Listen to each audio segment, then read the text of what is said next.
자, 저녁 8시가 채 되지 않은 시간, 이 중명전에는요, 조선의 주요 대신들이 모여 있었습니다. 자, 당시 중명전의 분위기 어떤지 한번 보시겠습니다. 총칼이 늘어서 철통과 같고 내정부 및 궁중에도 일부 병사가 배치되어 그 공갈의 기세는 말로 형용하기 어려웠다.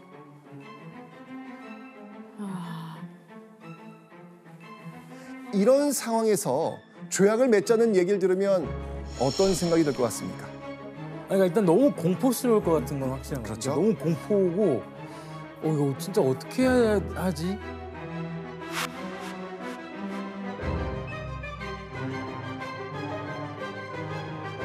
자, 이 대신들이 회의장에서 빠져나가려고 할 그때 일본 헌병대가 딱 막아서면서 다시 그들을 회의장으로 밀어 넣습니다.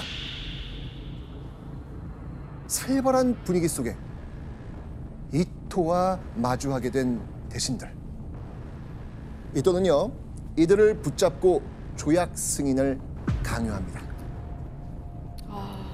자, 이날 밤 이토 히로부미는요, 이 대한제국 대신들을 차례로 부르며 의견을 묻습니다.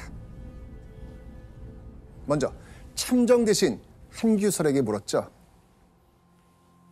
참정 대신은 어존에서 뭐라고 했는가? 그러자 한규설은 이렇게 말합니다. 나는 반대한다고 말했소.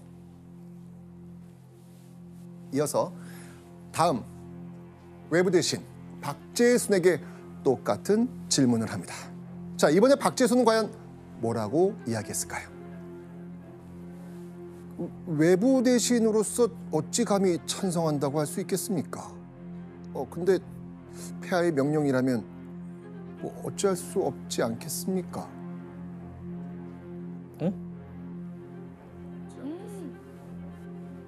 이러지도 저러지도 못한다면서 박재순이 말꼬리를 흐립니다. 자, 그러자 이토 뭐라고 이야기했을까요? 외부 대신은 찬성하는 편이다. 말꼬리를 흐리고 강력히 반대하지 않았으니 찬성이라는 겁니다. 이게 지금 찬성으로 그냥 간 거예요. 들리지 않죠, 그죠?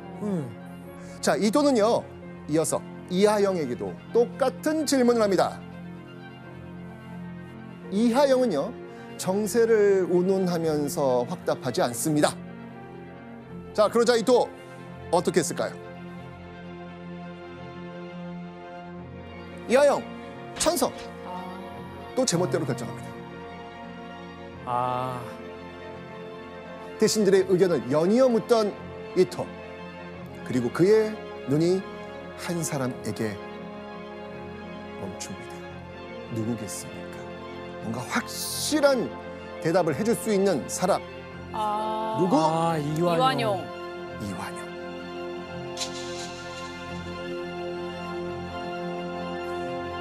국력이 약한 우리가 일본의 요구를 거절할 수는 없습니다. 체결하는 것이 좋습니다. 이완용은 이토의 기대에 제대로 부응합니다. 이완용의 강력한 찬성. 자, 결국 이런 분위기에 휩쓸린 나머지 3명의 대신도 찬성표를 던집니다. 결국 8명의 대신 중 5명이 찬성합니다.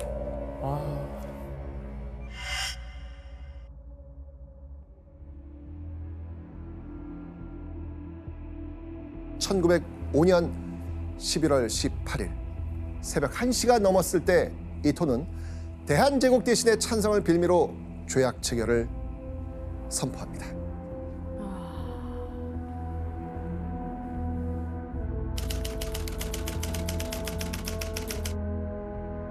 국가 간의 조약에 필요한 적법한 절차를 전혀 지키지 않았기 때문에 무효이고 불법한 조약이라고 할 수 있습니다. 자, 이 이완용의 적극 찬성으로 이루어진 을사늑약. 결국 대한제국은 외교권을 완전히 박탈당합니다.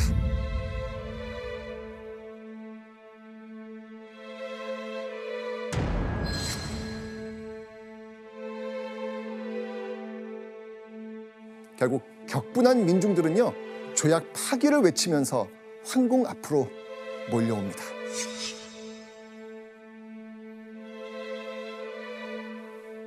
자, 그런 과정에서 이 민중의 분노를 더욱 끌어오르게 만드는 그 글이 퍼집니다.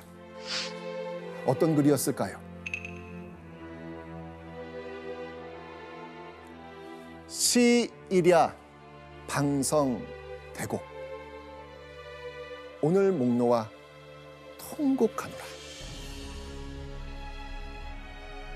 저 개돼지만도 못한 소위 우리 정부의 대신이란 자들은 자기 일신의 영달과 이익이나 바라면서 위협에 겁먹어 머뭇대거나 벌벌 떨며 나라를 팔아먹는 도적이 되기를 감수했던 것이다. 원통하고 원통하다. 동포여, 동포여. 자, 당시 이완용이 한 말이 있습니다. 한번 보겠습니다. 조약의 취지를 이해하지 못한 어리석은 자들의 헛된 말입니다. 외교에 대한 문제만 잠깐 이웃나라에게 맡겨졌으나 나라가 부강해지면 돌려받으면 됩니다.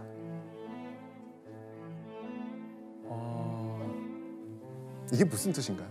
변명이죠, 뭐. 그 사람들을 비난하는 거네요. 네, 맞습니다. 바로 자신을 비난하는 사람들은 어리석고 그저 외교 문제만 잠깐 일본에 맡겼을 뿐이라는 겁니다. 문제 없다는 겁니다.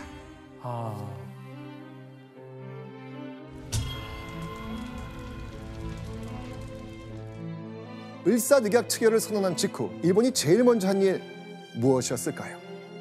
바로 조선을 철저하게 통치하고 감시할 통감부를 설치하는 일이었습니다. 아이고야. 1906년 3월 통감부로 온 초대 통감이 있습니다. 그 사람 누굴까요? 아, 최동아 이토 히로부미. 네. 맞습니다. 바로 이토 히로부미.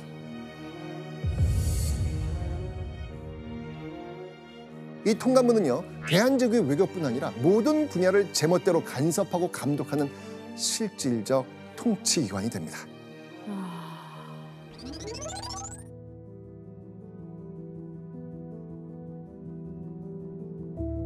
불합리한 상황에 분개하고 정의를 지키기보다는 어쩔 수 없는 상황이라고 합리화하면서 자신의 이익만을 줬던 이완용.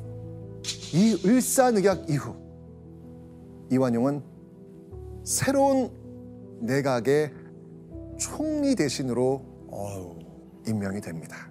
그리고 경제적 이권을 챙길 수 있는 광산사무국 총재 자리도 받습니다. 지위와 재력을 이완용 이 두 손에 쥐게 된 겁니다. 참.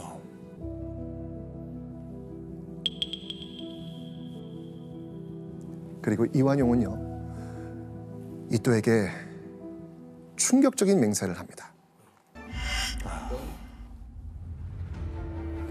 어떤 맹세지?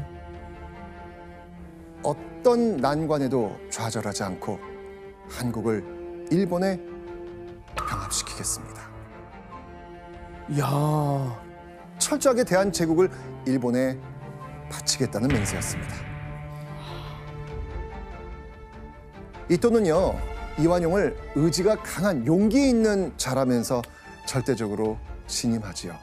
그리고 이완용은 이토에게 충성을 맹세한 겁니다.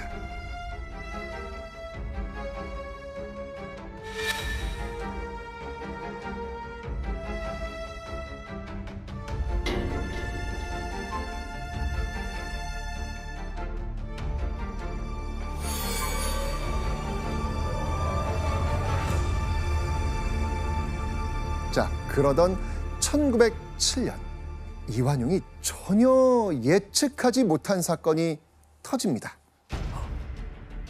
매국노 이완용 입장에선 절대 일어나선 안 되는 큰 사건인데요. 대체 무슨 일일까요? 무슨 일이지?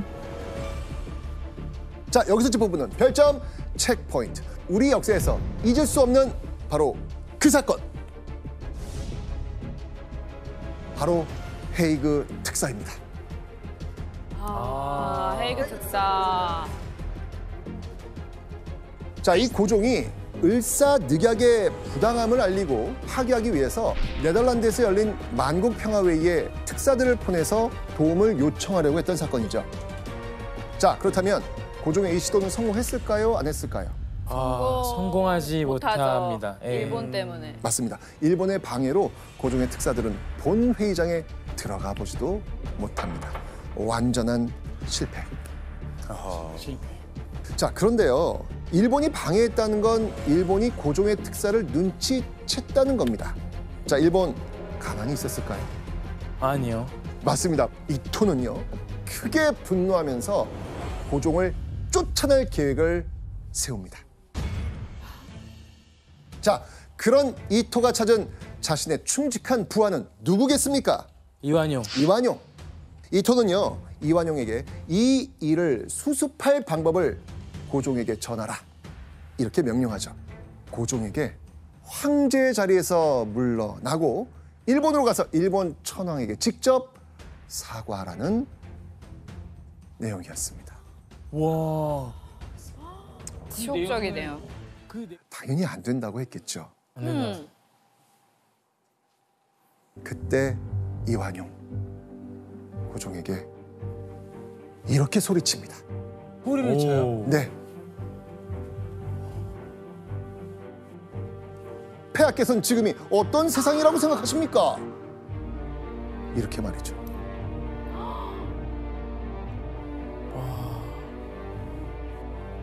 자, 고종은 이때 이완용을 홀겨볼 뿐 할 수 있는 일은 없었습니다. 한때 고종을 모필하고 고종이 총애했던 대신 이완용. 그는 이제 일본의 편에 서서 고종의 목숨마저 위협하는 적이 된 겁니다.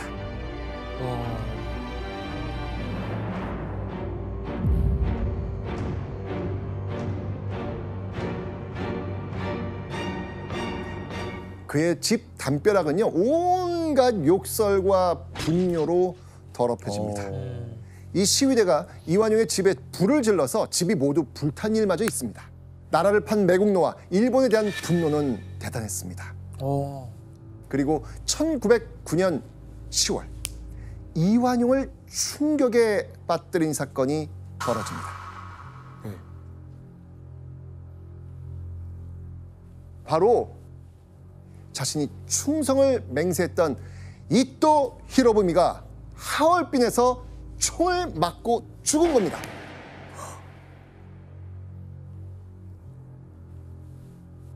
여러분, 누구의 총뿌리가 이토를 향했습니까? 안중근이 시작해서. 맞습니다. 바로 안중근.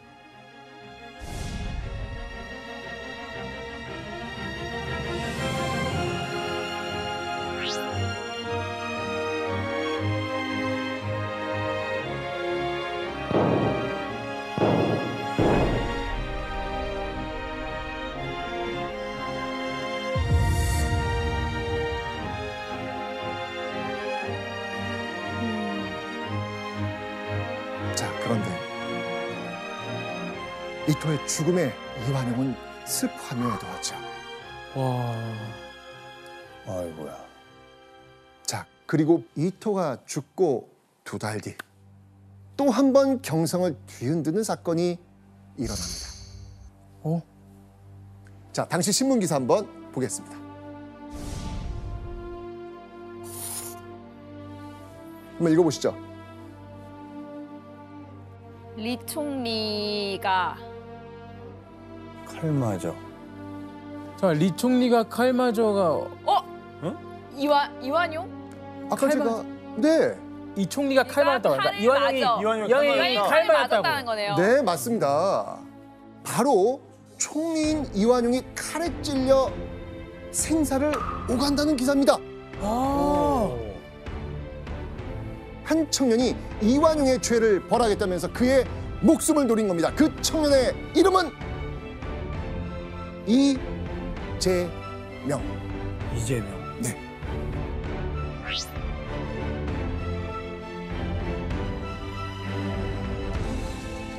이완용의 어깨, 허리, 신장, 팔을 찔렀고요.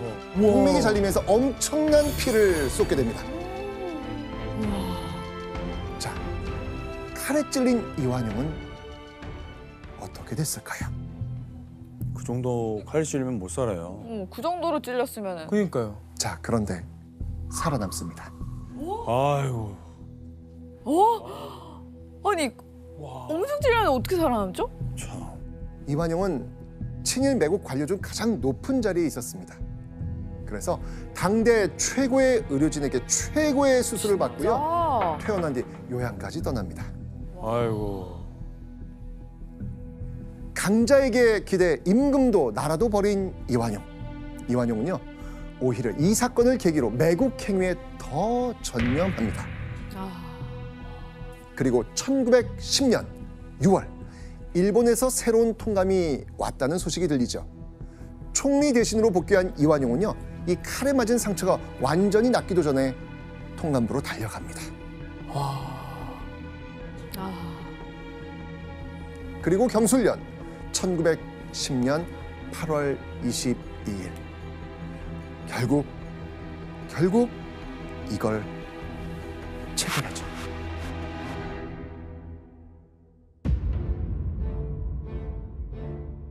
일본과 우리나라를 하나로 만들겠다는 치욕적인 조약, 한일 강제 병합 조약입니다. 이 한일 병합 조약 제1조, 과연 어떤 내용이 올라가 있을까요? 한국 황제 폐하는 한국의 모든 일에 관한 통치권을 완전하고 영구히 일본 황제 폐하에게 양형한다. 그러니까 한국의 모든 결정은 이제 일본 황제가 하겠다는 겁니다. 와. 이 말도 안 되는 조약, 누가 가장 먼저 제의했을까요? 이완용. 그렇죠, 맞습니다. 이완용이 일본 측에 찾아가 먼저 이 조약을 제안했던 겁니다. 이완용의 적극적인 합방 제안에 훗날 일본은 이렇게 말합니다. 그물 속으로 물고기가 뛰어들어온 기분이었다. 와. 그물소. 이로써 이완용은 우리 역사에 씻을 수 없는 매국노로 남게 되었고요. 일본의 침략 계획에 마침표를 찍어주는 막대한 공을 세우게 됩니다. 그리고 사람들은 이 사건을 이렇게 부르죠. 경술국치. 경술련에 당한 나라의 수치, 나라의 씻을 수 없는 치욕이라는 겁니다. 경술국치 이후 이완용의 매국 행위는 다양한 곳에서 행해집니다. 아이들에게 어릴 때부터 일본어를 배우게 했고요. 이순신전 같은 위인전 금서로 만들었습니다. 읽지 말라고 합니다. 왜 그랬을 것 같습니까? 왜냐면 이순신 장군님이 이제 일본을 공격하고 일본을 많이 무찔렀잖아요. 그런 내용이니까. 그렇죠. 임진왜란 때 어쨌든 간에 큰 어쨌든 전쟁의 영웅이니까. 맞습니다. 이완용은요, 나라를 팔아먹은 것도 모자라 이 민족의 정신까지 말살하는데 앞장을 섰던 겁니다. 아유.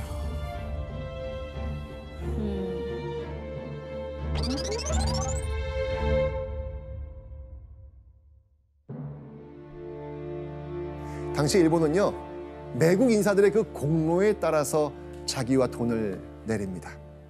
이완용은요, 백작 자기와 돈 15만 원을 받습니다. 약 30억 정도가 됩니다. 와.